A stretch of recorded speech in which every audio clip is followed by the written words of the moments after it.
পুত্র ও পুত্রবধূকে ড্রাগসের নেশা থেকে মুক্ত করে দিতে মুখ্যমন্ত্রীর নিকট আবেদন এক পিতার। ঘটনা বামুটিয়ায়। ইনজেকশন দিয়ে শরীরে ড্রাগস পুশ করার সময় শাশুড়ির হাতে আটক ড্রাগস সেবনকারী পুত্রবধূ।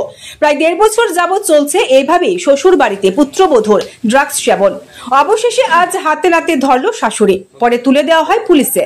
ঘটনা এয়ারপোর্ট থানাধীন বামুটিয়া বিধানসভার গান্ধীগ্রাম সাহাপাড়া এলাকায়। এই বিষয়ে মহিলার শ্বশুর জানান তার ছেলে আগে ড্রাগস সেবন করত না, কিন্তু তার পুত্রবধূ করত এবং বিয়ের পর তার ছেলেকেও ড্রাগসের নেশায় জড়ায়। প্রায় 1.5 বছর যাবৎ চলছে তাদের এই ড্রাগস সেবন নিজের বাড়িতে স্বামী স্ত্রী মিলে।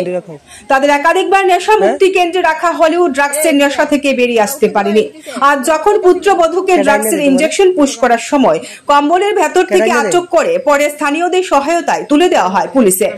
পাশাপাশি সংবাদ মাধ্যমের মুখোমুখি হয়ে পুলিশ মন্ত্রী তথা রাজ্যের মুখ্যমন্ত্রী প্রফেসর ডক্টর মানিক সাহার নিকট হাত জোর করে আবেদন করেন।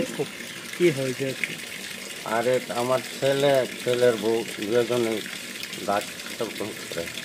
কতদিন ধরে? আজকে প্রায় 4 বছর যাব। ছেলের আগে ভালো ছিল, এবার তো বিয়ের পরে মনে হয় বউ কত বিয়ের আগের থেকে ড্রাগসটা খাচ্ছে।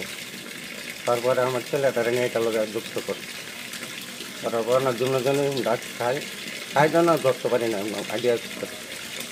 তারপরে আমরা টাকা পয়সা কোনো কিছু করে রাখতাম না, চুরি দাঁড়ি করে সেই করে।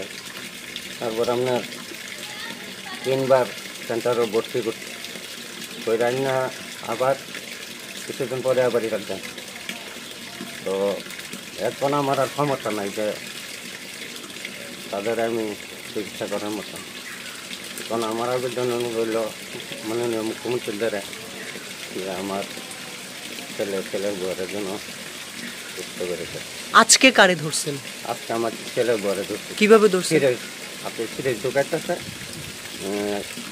কি কম্বল গাও দিয়ে আপনি সিরিজ ঢুকাইতেছে।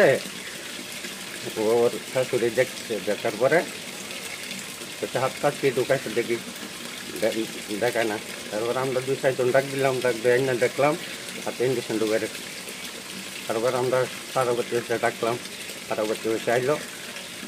আমার পরে অনেক ধরার ধরল। এখন কই? এখন আমরা পুলিশে ফোন করা হয়েছে, পুলিশ অনেক নিয়ে যাবে। অ্যাকচুয়ালি এটা কোথায় থেকে আনে বা এটা দিয়ে যায়? কোনো না, এটা দিয়ে যাচ্ছে দেখি না, আনে হয়তো আমার ছেলে হয়তো ওটাই আনে। আচ্ছা, আমার কাছে অভিযোগ আছে আপনার ছেলে নাকি এই এলাকার মধ্যে এই নেশাদ্রব্য আইনে বিক্রিও করে। হয়তো পারে, এটা আমার চোখে পাচ্ছে না। অবিশ্বাসের কিছু নেই।